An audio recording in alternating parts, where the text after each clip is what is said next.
You're listening to the Identity at the Center podcast. This is the show that talks about identity and access management and making sure you know who has access to what. Let's get started.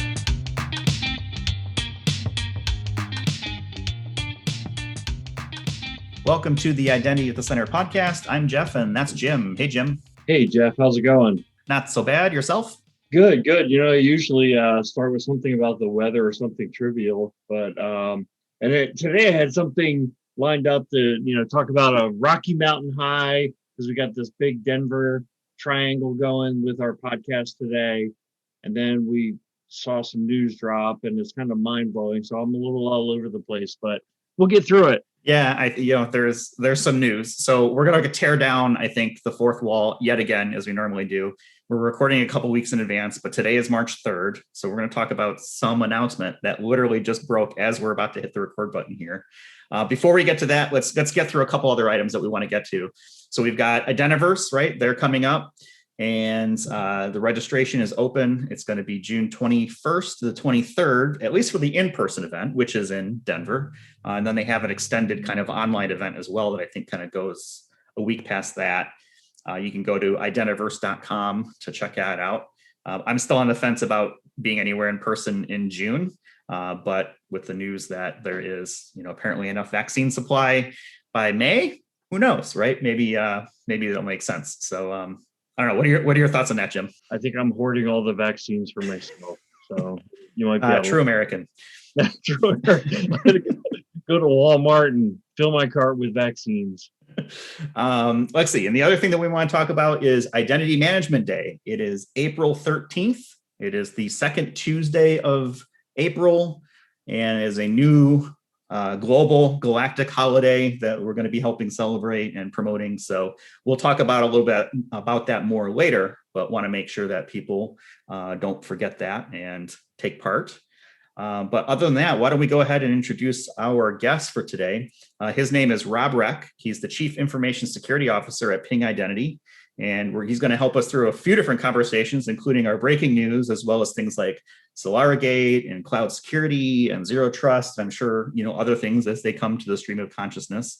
Welcome to the show, Rob. Glad to be here. And I also complete your triumvirate of Denver connections, as I am here in Denver. Yeah, there you go. This is the streak that we're on. I love it. So, Jim, why don't you talk about the breaking news here, that article that has been briefly scanned as we were about to start here. Right. And so the headline simply reads that Okta has signed a definitive agreement to acquire Auth0. So those are two of the big hitters in the access management space. Of course, one of the others, Ping Identity, we have Robb Reck on the podcast this week, but it's an interesting, and for me at least, unexpected move within our space, right? I mean, we've been seeing more and more consolidation, but it's not often that you see kind of two of the big fish involved in an acquisition like this. So really think it's interesting. I've been, Jeff, you and I have been involved in a lot of CIAM, customer IAM strategy development of recent, and Auth0 and Okta are usually in that conversation. So to see the two of them kind of coming into one is, well, obviously we don't know all the details yet, right? This is true breaking news. Haven't even had a chance to really fully read the article, but my mind is going a million miles an hour over it. Rob, what's your hot take? So I think I gotta be careful as a executive for a public company that competes with these. I'll just say that I was surprised, and I'm really interested to see where this goes. I think that they both have interesting strengths, and understanding how they're going to complement each other, I think is obviously what that leadership team is going to put together soon. And I, for one, am interested to see what that's going to look like. Yeah, it's always interesting when you have competitors that are kind of joining forces and they have similar capabilities, right? I mean, obviously every organization has their own strength and things like that, but I briefly scanned the article, and it's $6.5 billion in a stock deal. That's a lot of money, or a lot of paper money, I should say. I hope Reddit maybe gets on top of that one and pushes that one to the moon, just like they did with GameStop. That's like 10 Bitcoin, right? Yeah, it's like 10 Bitcoin. But, and you can buy out Tesla, I think, pretty soon with Bitcoin too. So who knows, right? Yeah.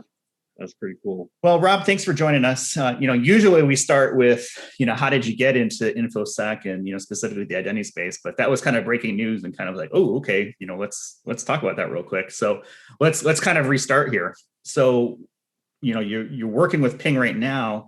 How did you get into the InfoSec space and specifically the identity area? Is it something that you chose or did you choose it? Yeah, that's a great question. I'm happy to kind of reset the clock. I was a kind of your typical IT guy. Actually, right out of college, I was on a call center helping people make their video games work for Electronic Arts, and followed a path of going from that customer support to desktop support, network engineer. Really call it the 2003 timeframe when Sarbanes-Oxley told all of those public companies that you need to start having controls in place, and you need to be able to prove that you're doing things like access checks and that your systems themselves have appropriate controls on them. That was when I got the opportunity to learn what security was. And I was at a relatively mature company, but they didn't have a security team. They didn't really have anyone doing that type of work at all. And there was my way was blocked if I wanted to go after becoming the Exchange admin or the Active Directory guy, but the security space was wide open.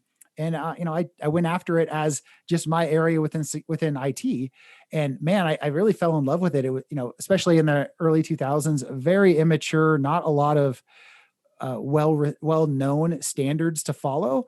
And certainly they weren't being followed very many places when they were there. It just gave me a chance to start being creative within IT. And I really enjoyed that. From that one organization, which was an oil and gas company, I then went to a small company that did, interestingly enough, we did online mentoring for large enterprises. And I got to build a security program to meet the security requirements of the biggest organizations in the world. It's the who's who of the top 100. They're the only people who pay for a mentoring SaaS product, by the way, or at least they were the only ones who did it back then. And they all wanted their employee data to be protected just as well as they did internally. So I got the chance to learn that, and that was really my trial by fire into security. From there, went over to banking, and was the CISO for a couple of different financial institutions. And in 2000, what would the year be? 2015, I met Andre Durand, the CEO and founder of Ping. And Andre was, telling this crazy story about identity becoming more personal and on your device, and how we're going to be using these devices to authenticate into the future. And I'll tell you, he didn't use the words that I'm going to use right now, but he sold the vision of zero trust and getting away from the network as your primary way of instilling trust, and really using those devices to do it. And I, for years, had recognized that my security programs with primarily network-based controls were not very effective. You just had way too many ways around those things, and showing that vision of how we can actually fix it, that got me excited, and that's what made me come to Ping, and just been an amazing run there. I came in 2016. I've been there just over 5 years. And in that time, we were, sold to private equity, and then we went public, and we've, more than tripled or quadrupled, and we've invested a ton in building out a security practice that's really heavily focused on product security and cloud security, and I've been really blessed to be a part of that for the last 5 years. All right, so I know we're going to talk IAM, but you mentioned EA, and I'm a gamer. So you said you worked as like a CS representative. Is that what I heard? So I actually worked there for maybe almost 3 years. So yeah, the first job I had was that, like, right out of college, I answered phones and helped you install new sound card drivers because you couldn't run your PC game. And then that's not the most ideal job in EA. So shortly after that, I got a job on the testing team. I actually was a tester for a number of games that you'll know. I was a tester on Madden 99 and Madden 2000, on Tiger Woods Golf and The Sims. If you know The Sims, which is now a pretty big online series. I was on the original Sims testing team. A bunch of others I'm not going to be able to remember off the top of my head, but it was way worse than it sounds. I make it sound good because I said a bunch of fun games, but it was a pretty terrible job, and I don't recommend you or your kids ever do that. It sounds to me like that would kind of ruin video games to some level for some folks.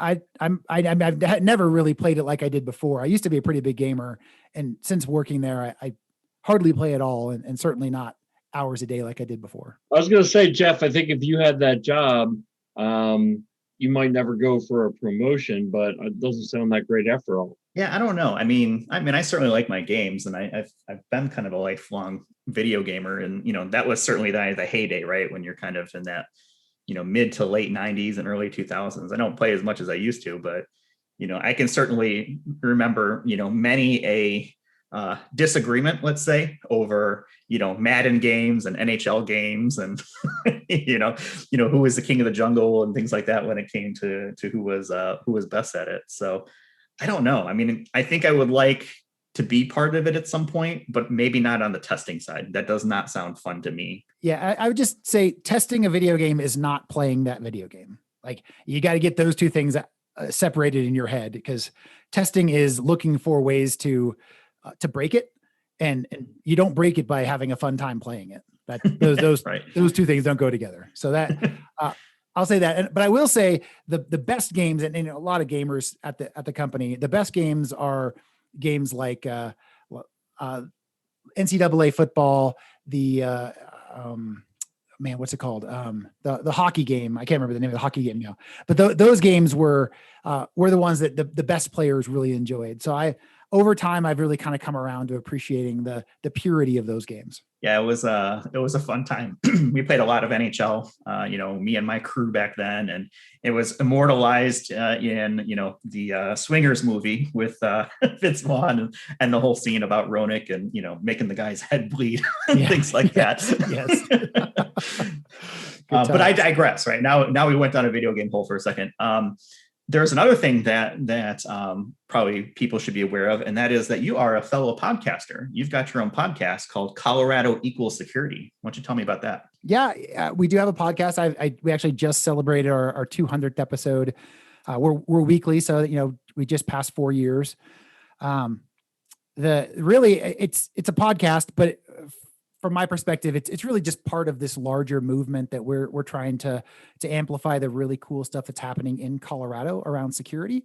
We're a mid-sized state with an oversized tech and security industry, and over time, I was a volunteer for ISSA in town, and we recognized that there's so many cool things going on in the state, but none of us, there's no one place to go find out what they all were. So we decided to create that. Me and another CISO / ex-ISSA volunteer got together and put this together, Alex Wood. And it's been great. Basically, we do like a local roundup of the news of Colorado security for the last week, which, by the way, there's more of than you might expect.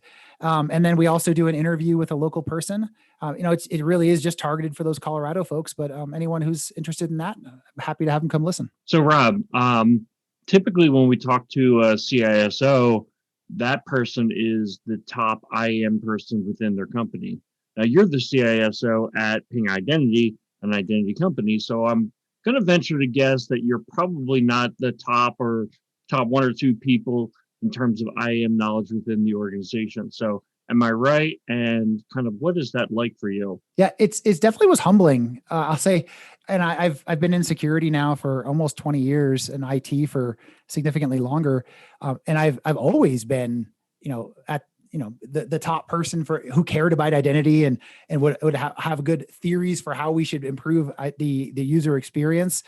And I come to Ping and I don't know, am I number 300, the 300th best identity person in the company? That might be generous. I don't know. There's just, I don't know if you guys know Brian Campbell and David Waite and Jeremy Miller. These guys, part of creating the standards across the industry. They are, pillars within our company who I go to and ask for advice on how we can get better at practically doing the identity things that Ping helps companies do. It's definitely, there's the good and bad, right? There's the number one I just talked about, that I've got all these amazing resources. But then, every time I want to roll out a new security thing, I get a lot of opinions. Why didn't we do this? There's this new guidance. You can do it this way. And, it's not that I don't appreciate the opinions. It's that I don't have time to respond to 300 people every time we want to make a change and explain why, well, we had to do it this way for this reason. It's definitely an interesting experience and one that I wouldn't trade. Yeah, absolutely. Lots of helpers. But no, I think you're perfectly positioned though to talk to us about our main topic for today, which is the quote unquote SolarWinds breach, or what a lot of people are calling Solorigate, if I got that right. And we, we've already talked about this, so I know you've got a perspective and kind of, you're looking at this from different angles. Obviously, you're the CISO at a software development firm that also has, you do a lot of your business offering cloud services. But the kind of the first obvious angle is the end game, and what we've all heard about Solorigate, which is the attackers getting into victim companies and taking control of their IDPs, specifically ADFS, to mint tokens and basically impersonate people within the target organization to cloud services that are being federated to. So in other words, to kind of boil this down, is if I was the attacker, I could get into your organization, take over your ADFS system, and then impersonate anyone within your company to your Office 365 or to your Workday. And, so then obviously I'd have access to your email or whatever else was available through those cloud services. So maybe you could take us through the anatomy of that attack. I think I hit it at like a 50,000 foot level, but there's more to it. Yeah, I mean, I think you did a good job summarizing some of the high level stuff, and I think of it from, I don't know, I'm going to say 4 different perspectives that are relevant to me, and I think that they'll be relevant to many of our listeners here. The first thing I think about is the first one you touched on, that any company that creates software that's going to be used by other companies becomes a potential way into those companies. And I work for an organization that's used by some very significant enterprises, and I can imagine a bad guy saying that'd be a good way to get in. So what happened to SolarWinds becoming the back door into their customers is highly important and worth a very significant amount of investment to ensure that my organization and whoever else is listening, that your organizations are also not the back door, the mule into those companies. Then the second element to that's interesting to me is, through this process, there's been some other rumors, and I don't need to get into the specific rumors, but of other companies that may have been maybe even the way into SolarWinds. And whether they were or not, it's not really the point. It's the fact that they could have been, and we all need to be looking at things like tools in our SDLC, in any code pipelines you have, to say, well, how do you know that tool that you're trusting to check that the binary hasn't changed? How do you know that tool itself isn't compromised? And how, each component along the way, you need to have, if you going to the thing we're going to talk about later, you need to have, zero trust in those things that's not appropriately earned, right? Start from the assumption of zero trust, that is. So that's the second area that I've thought a lot about is getting smarter, and how do we make sure we're doing the right things in our code pipelines. The third one is for everyone listening, right? You talked about once the bad guys are in the environment, and to be fair, it doesn't matter if they got in using the SolarWinds vulnerability or if they got in by account takeover or it's an insider threat. The question is, once they're in, what do they do? Well, you talked a little bit about what they did, and I'll break it down into a few points. Number one, they tried to get access to your private signing key. So this is just like security 101. Your private signing key should not just be sitting raw on a file system for your federation server to read it. It should be, in an HSM or some other cryptographically safe environment and that you can only get to appropriately. And frankly, when it is accessed, there should be some kind of monitoring for how it's accessed and alerting on that. So they got in and they stole the key. Or let's just say you happen to have done a good job putting it in HSM and they couldn't get to the key. Well, what could they do instead? Do they have administrative rights on the box? Well, there was in this situation, folks who had the key protected would see the attacker go onto the box and actually alter the running binary of the federation server. So now they own that binary. They can do whatever they want to with it. And that, of course, is a risk as well that needs to be looked at. Now, how do you do that? Well, once again, traditional security controls, right? Making sure that the right folks only the wrong folks, can't get access to it. And things like file integrity monitoring on those boxes to look for any changes and detect if anything inappropriate happens. And then the last element of that's really interesting is, signals of people standing up new Federation servers. And if you're standing up a new Federation server, man, that should be aligned in your ticketing system, and we should have alerts in place to let us know that's happening. So a series, those are four different. Oh, sorry, that's three. The fourth one that I have to think about from my perspective is ensuring that I'm doing the right things on my own corporate environment, right? Like all these things we just talked about, it's not just for my customers where I have to help them and ensure our products are configured to make them successful. I also need to make sure internally we're doing the right things and work closely with my partners to do that. And I can say I'm comfortable that we weren't impacted and all that good stuff, but there's always room, and we're always looking to get better. I mean, the piece with the private signing key, the part that comes to mind, I think probably for most folks, is that seems like ADFS was talked about a lot with this attack, and obviously ADFS is something that a company would be hosting themselves. If they had a cloud-based IDP solution, would this still be an issue? Well, all you're doing is you're consolidating the risk, right? Which is not to say that that's not better, right? It just depends. But you're taking it from having every individual enterprise having to secure against that to having, one place where the bad guys would go to try and compromise all those signing keys. So yeah, I'd say it doesn't eliminate it, but it certainly changes the risk. So I find it interesting about the whole DLL modification. And I don't know if enough people know about exactly how that works. Is that something that you could maybe detail a little bit more on? So I don't have the forensic details on exactly what changes they made.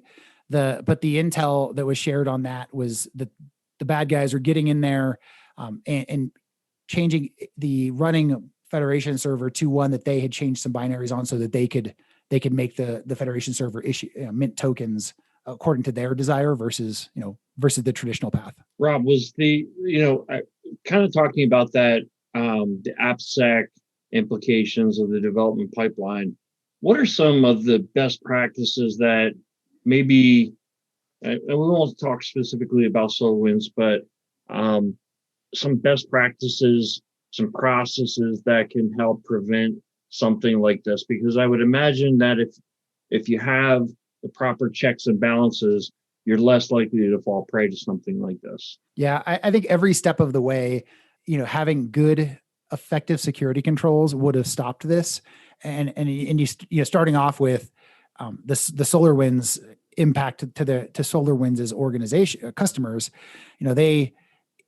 if you had SolarWinds sitting on one box in isolation with once the application running on that box was compromised, they couldn't actually get anything. You've just limited the impact of that. Now the problem is SolarWinds is a network monitoring tool that's going to have rights within your organization to see every network segment because it's looking for all your assets across the organization. And many IT organizations, as a result, will not really put least privilege in place. They'll say, hey, it's an IT tool. Let's use this. Maybe sometimes it's even a domain admin account to run it. And once the SolarWinds system itself is backdoored, it's able to get a lot more rights than it needed. And it uses those to pivot internally, right? So having appropriate segmentation. So even if SolarWinds was popped, all they're going to do is be able to see the inventory of your network. Like that's bad enough, but it would have stopped them from being able to pivot over to your AD servers, right? So there's that escalation point, this first and foremost.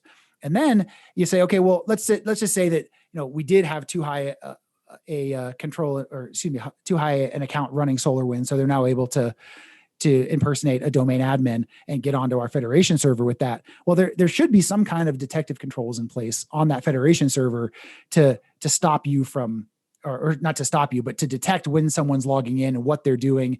And if you have the appropriate monitoring in place, it should raise an alarm that someone's making changes to your system outside of a change control ticket. Good practices in change control and asset management would prevent the vast majority of this. And I think, anyone who's been doing this for a while knows that those are incredibly hard. And it's actually a pretty big ask to have those things done well across your enterprise. Yeah. So you brought up something that I unfortunately see a lot of, which is that organizations feel like, all right, well, this utility is asking for a very high-powered service account. I think you mentioned domain admins. It just makes me cringe every time I hear it that, potentially we're creating a service account and putting them in the domain admins group. So I would imagine that kind of word to the wise would be, question that. Use the least privilege model where possible. Yeah, and I think it just goes to the posture of if you don't have a standard up front that says, here's how we are going to provision these new servers when they come in, and security is handing the IT team, this is the way we want you to do it. The IT team is just going to look for the path of least resistance. What's the fastest way to make it work? Well, if I use this domain admin account, it just works, right? I never have any problems. Whereas if I'm using this SolarWinds limited account, man, I keep getting these errors. I'm not getting all the data I need. It's a struggle. So you really have to be proactive in order to fight against that path of least resistance. Yeah, I think being challenging on those types of questions around, I feel like a lot of this time it comes down to application teams and developers who say, okay, well, here's how we've coded our application. And, they didn't go to the effort of splitting out what permissions they actually need and just say, well, just give me God rights on, on whatever machine it is, or, whatever system it is, so that our thing will work. And I think challenging that back to software vendors and other folks who are putting things in your environment makes a lot of sense, to make sure that you don't get stuck in this. Well, everyone, if everyone's a domain admin, how are you supposed to protect it? And especially if they're, an application like SolarWinds, where it's doing the things that you want it to do, but trying to detect anomalous behavior might be difficult because of what it's designed to do, just makes it even that much harder. Yeah, I think that this just goes back to having a level of maturity in your IT program that many companies don't, right? And investing in that. And, my motto for security for years has been, security cannot be any better than the IT organization that it's supporting. And that also goes hand in hand with the architecture of that environment. But if you just try and slap on a mature security program to an immature IT program, you're going to fail miserably, and everyone's going to hate each other along the way. Yeah. And I think just to pivot a little bit too, I think this is something that we see commonly in the cloud and different infrastructures and platforms as a service, right? Whether it's AWS or Azure or GCP, is, a lot of people end up with more permissions that they need there, and can do far more damage than they probably realize, if they know what they're doing. That's something that we see quite a bit with, the folks that we're talking with. I'm just curious if you see and experience that same issue with, some of the things that you're working on. The lift and shift problem, is that the problem here? Yeah. That and just too many permissions, right? From Mac, roles are not well defined or well scoped. Yeah, but I feel like those might actually be the same thing. The lift and shift and the too many permissions, because it is a lack of understanding of the difference between, your traditional data center environment and how, for example, AWS works. And, it's so easy just to say, hey, we're Linux admins. We know how to use our private keys for authentication. Let's just keep doing that, and not really understand how, moving to IAM roles within that environment can increase your security and increase your usability at the same time. And frankly, make it so that when you have turnover, your risk from a stability perspective is a lot better as well, because these folks who have these keys on their laptop, and maybe they took them to their home laptop along the way as well. You get rid of a lot of that risk. I think with the cloud that CISOs are experiencing new challenges, not just the cloud, but also with DevOps. It's a ground shift. It's changing the idea of, instead of having, servers, you have these whole new ways of doing infrastructure as code and things like that, using Docker. And what I feel like I'm hearing a lot from CISOs and from, IAM folks is, look, we need to remain agile. We need the ability to move fast.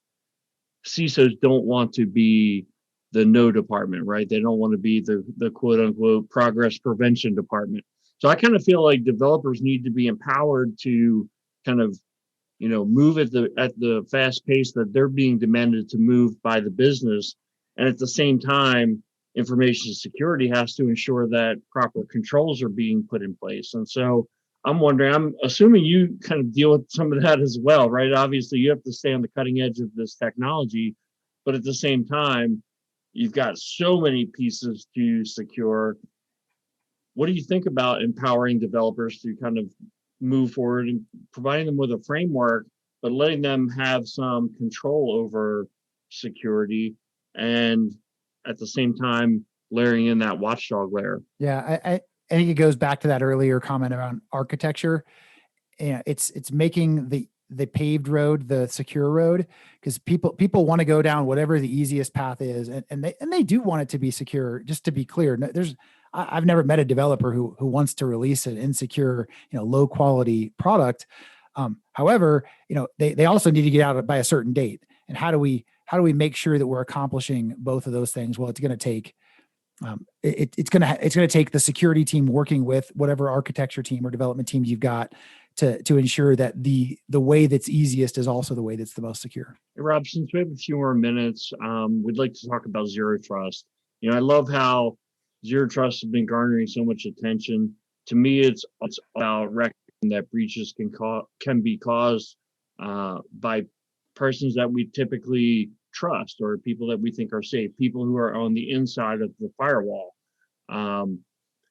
What are your thoughts in terms of kind of how organization, or how folks like yourself who manage information security for their organization, how should they be thinking about zero trust and taking what's good from zero trust and applying it to their existing framework? Yeah, I'm a massive fan of zero trust. I briefly mentioned that when I was talking about how I got over to Ping, right? Zero trust is the answer for the question, okay, well, network-based security doesn't work, so what does? Well, zero trust does work, and I'm really happy to see the positive trend we've seen, especially over 2020 during the pandemic, where people are moving that direction. The foundation of it, and I think you guys, when we were prepping for this, said it really well, that it's just about not having trust just because someone's on my network, right? That's a really nice one sentence summary of what this is about.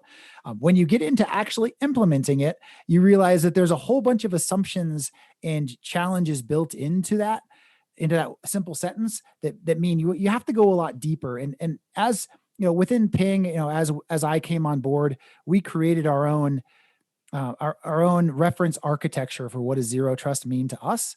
And we call it Red Corp. Our logo is red, and it may be a play on Google's Beyond Corp. It's how we envision zero trust working for us. And I think that any company that's serious about this really has to go create their own reference architecture, their own perspective on how you do it.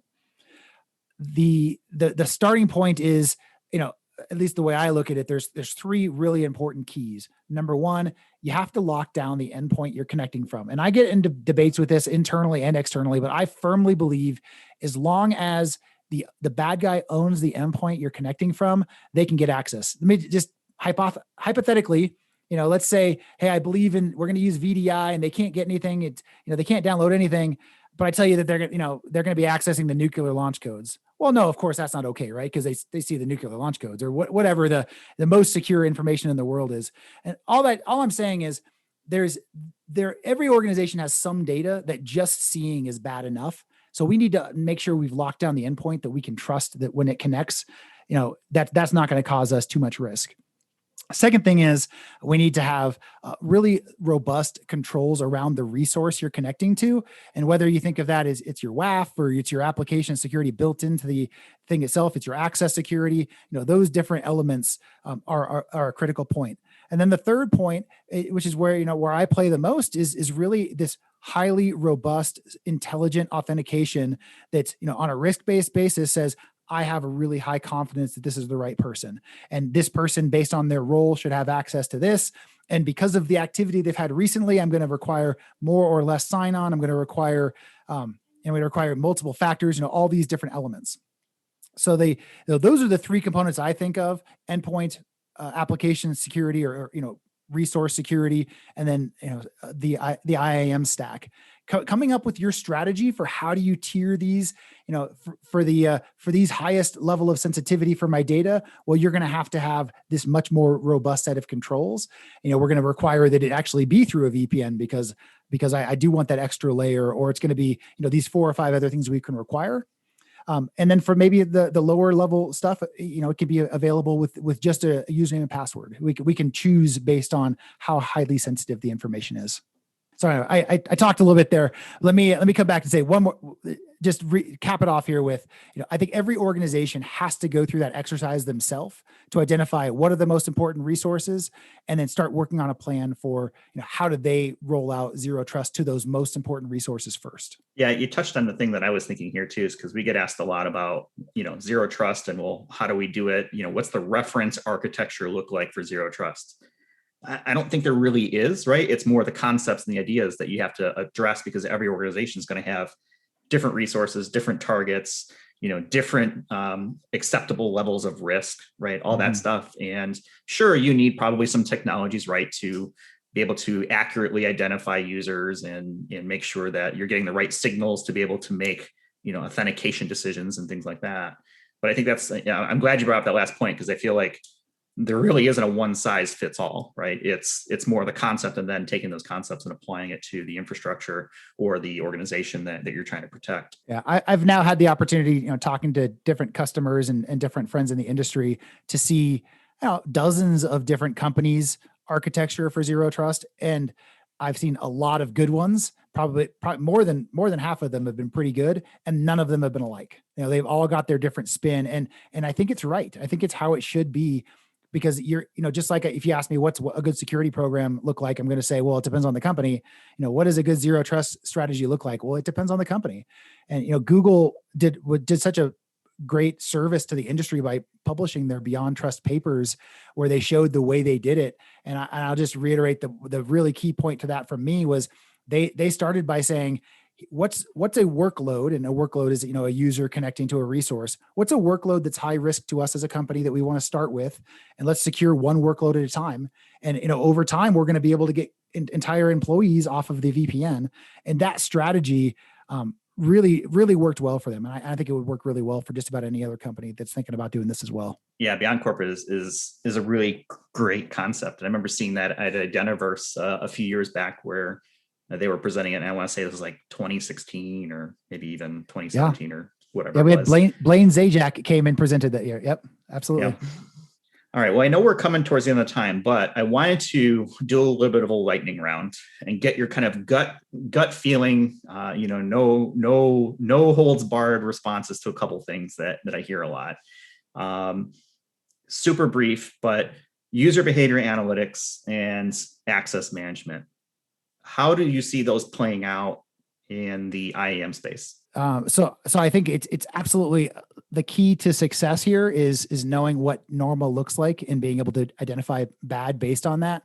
And the UEBA, user and entity behavioral analysis, is one side to that, and I think of that as being your authenticated runtime analysis.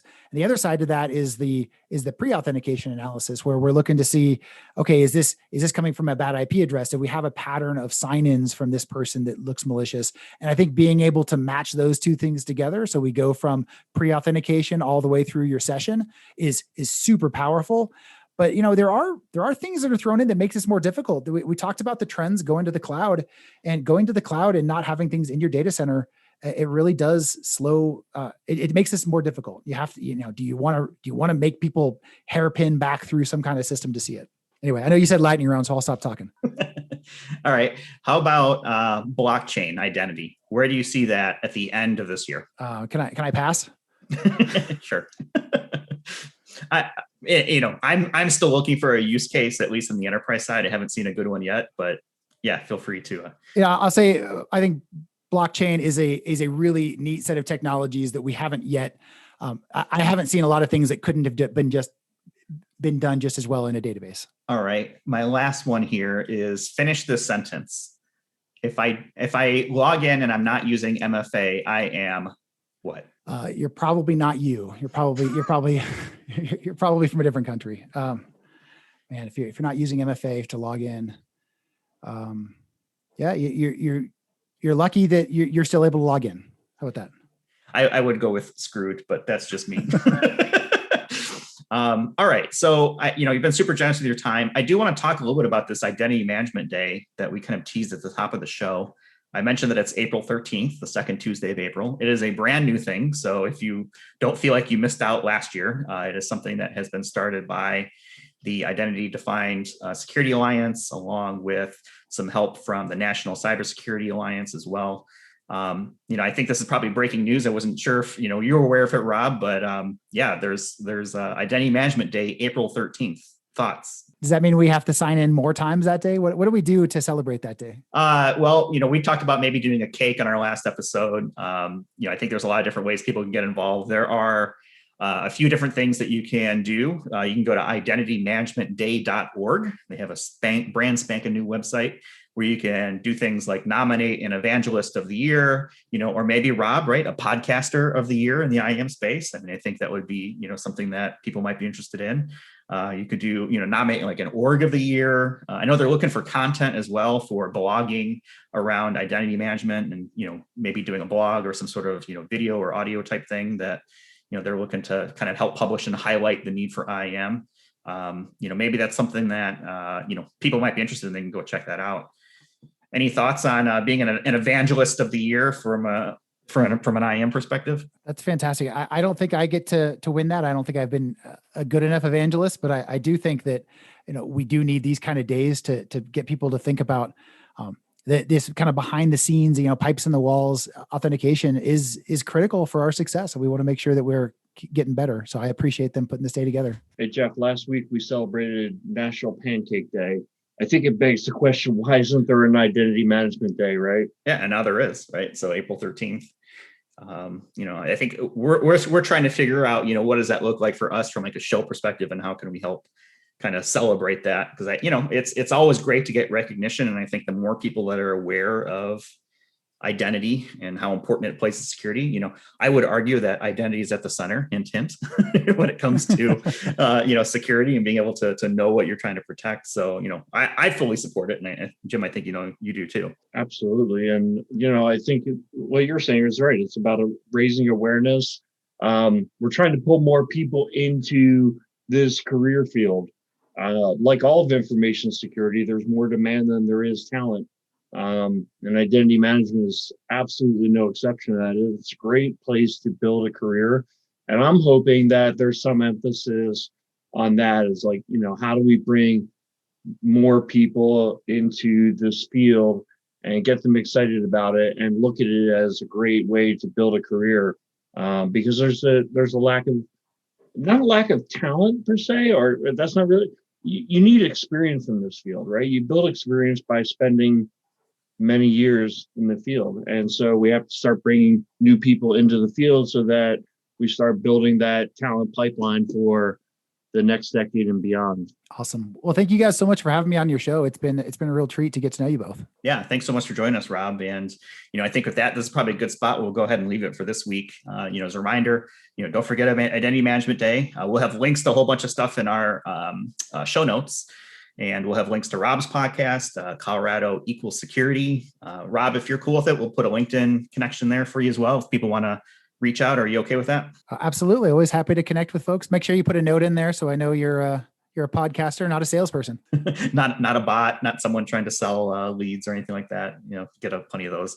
All right. Well, with that, we'll go ahead and call it for this week. You can visit us on the web at identityatthecenter.com. Got a handy link there as well for Identity Management Day. And you can find us on Twitter at IDAC Podcast.